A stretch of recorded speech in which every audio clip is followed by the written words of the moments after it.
Minha nossa, eu subi a montanha mais alta do Japão, mas agora está na hora de voltar para casa. Acho melhor ir sozinha por esse caminho nublado. O que poderia acontecer de errado? Nossa, eu estou andando há um bom tempo e não chego a lugar nenhum. Maldita neblina, paca. Machuquei minha perna e agora está chovendo. Fudeu, estou completamente lascada, tudo culpa da neblina, paca. Fala galera, Ryu aqui, trazendo para vocês outro vídeo de Shunjike no Kodomotachi. No vídeo passado eu não comentei sobre o arco que teve da Oka, a tsundere de cabelo rosa, porque o arco ainda estava em progresso.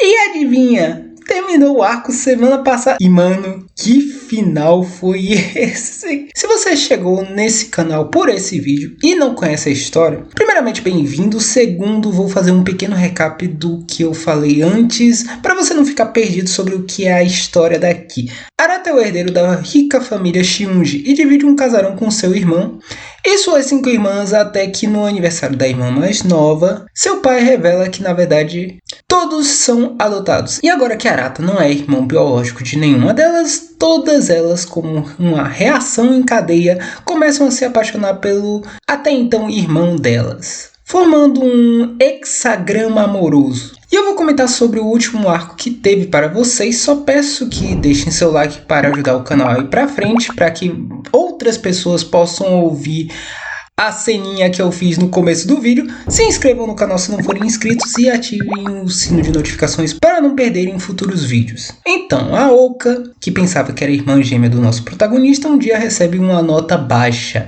Ela é uma estudante modelo, ela é muito boa nos estudos, boa na natação, boa no atletismo, mas ela teve esse pequeno deslize e o que é mais estranho é que uma bela manhã ela pega uma mochila, cai fora de casa e não volta por dias, até que ela perde um dia de aula e todo mundo começa a ficar bem mais preocupado. E você fica se questionando o porquê dela estar fazendo isso, o que passa pela cabeça oca dela. Não foi um trocadilho intencional com o nome, mas até que colou bem. Ninguém sabe onde ela está, mas aí eles têm uma ideia de usar a tecnologia. A Oka está mandando mensagens para eles, então eles sabem que ela está viva.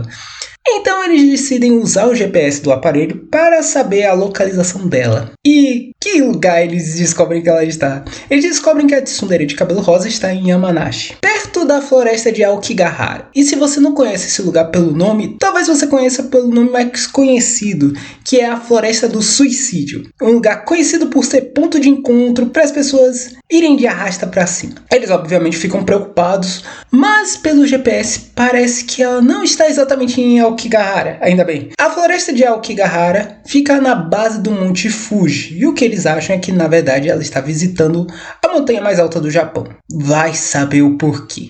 Então Arata, nosso protagonista, vai encontrar a sua ex-irmã gêmea sozinho. É um anime de comédia romântica, você consegue imaginar o que é que vai acontecer agora? Ele vai andando até a hospedaria que ela está, mostrando que a saúde dele está em dia, ao que a irmã dele o chama de gorila e fala o que está fazendo aqui, que ela não tinha banana para oferecer a ele, e coisa do tipo. Aí eu pensei na hora, mas quem tem a banana é o protagonista. Enfim, ele está lá para trazer ela de volta para casa, mas já tá tarde, então ele vai passar a noite aí com a irmã no mesmo quarto. E essa é a cara do Arata quando a irmã sem laços sanguíneos dele se troca atrás dele.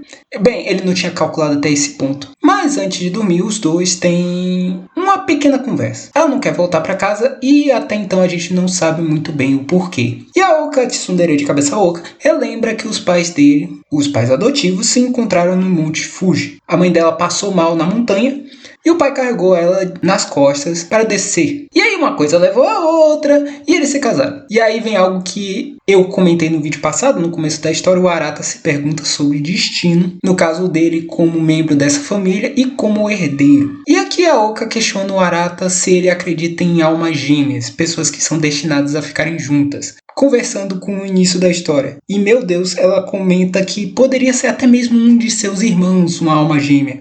É claro que na hora ela desconversa falando que pensa que isso é por causa da Kotono, que se mostra apaixonada pelo Arata. É por causa da caçula. Ah, mano, mas que mentira descarada. Que coisa vergonhosa, jogando a bomba na mão da irmãzinha. Depois do final do episódio 10, a Kotono é um anjo. Ela é uma santa comparada com a Oka. Pelo menos ela pede antes de... Pelo menos ela não faz com uma pessoa desacordada. Mano, que safado safado. Mas antes de falar seu real motivo de estar ali, ela dorme. E vocês devem estar pensando, bom, pelo menos ele pode perguntar a ela de manhã e cumprir seu objetivo de levar a irmã de volta para casa. Mas isso não vai rolar, porque na manhã seguinte, quando o Arata acorda, a Oka já tinha sumido. E olha que bonitinho, ela deixou uma carta dizendo que estava indo para casa. Até parece que ela vai para casa. Ela continuou subindo a montanha. E agora, chegamos finalmente na parte que eu fiz a piadinha no começo do vídeo. A previsão do tempo é de chuva e neblina. E todo mundo sabe o qual legal é andar em um lugar alto e íngreme nessas condições. Nossa, quais as chances de dar merda? A Oka conseguiu chegar até um templo situado no Monte Fuji, mas depois de um tempo, com essa cara de quem comeu e não gostou, ela decide descer a montanha, sozinha, na neblina. Rapaz, a tsundere tá gabaritando a prova de fazer merda, hein? Pelo menos ela poderia descer a montanha com um grupo, com uma lanterna de preferência.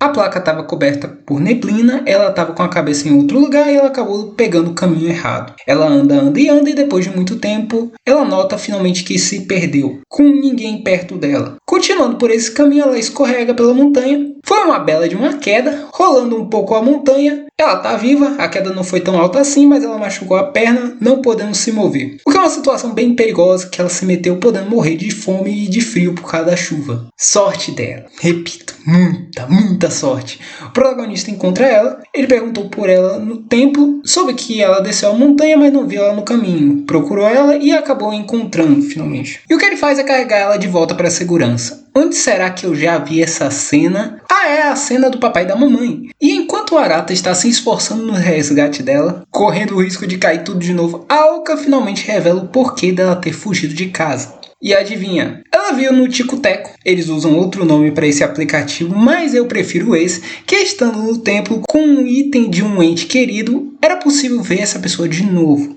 E ela queria conversar com sua falecida mãe. Ela começa a ser pessimista, dizendo coisas como, mas é claro que ela não iria aparecer, ela não é minha mãe de verdade, eu não tenho uma família de verdade. Aí ela desabafa que ela costumava conversar com o pai, mas começou a ter medo de conversar com ele depois de descobrir que ela era adotada. Ela não tem ninguém para conversar, não tem ninguém para desabafar isso, e isso desencadeou as notas baixas. Ela começa a questionar o protagonista por que ele ia procurar ela, que nem irmão ele era dela. E o protagonista fala que ainda vê ela como sua irmã gêmea, e que ele não precisa de um motivo para ajudar ela por causa disso, mesmo naquela situação, e que ela poderia depender dele. Certeza que ele falou isso como irmão, mas tenho mais certeza que ela entendeu outra coisa, e o final do episódio comprova isso. Quando eles chegam na base da montanha, todos os irmãos estão lá para buscar eles. Eles ficaram preocupados que não tinha sinal de GPS de nenhum dos dois, então eles vão até lá e trazem eles de volta. Com a Arata dormindo no trajeto para casa, em cima da Oka ela fica vermelha por causa disso.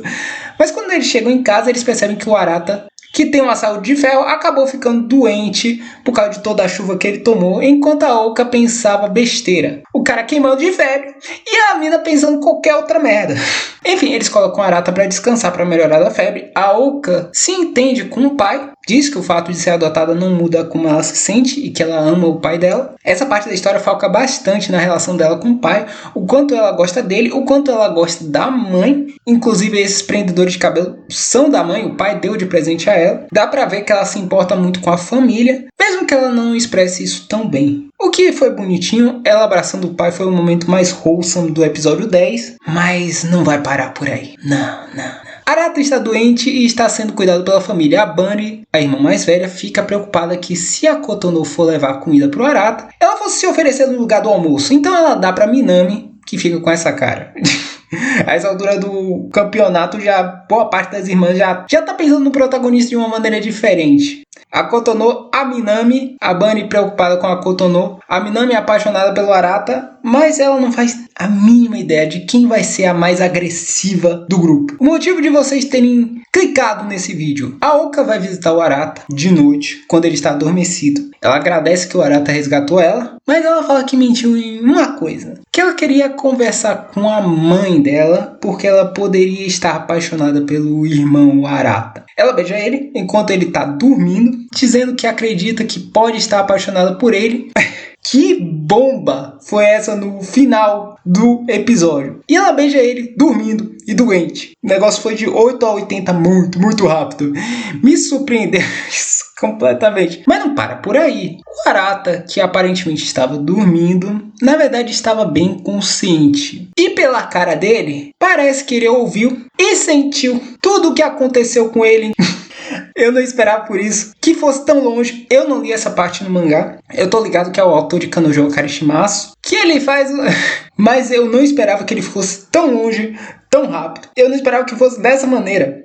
E eu tô a fim de saber onde isso vai dar. Essa parte foi uma combinação de amor fraterno, momento família, wholesome, e a história completamente surtando. Eu não vou mentir, foi um bom gancho.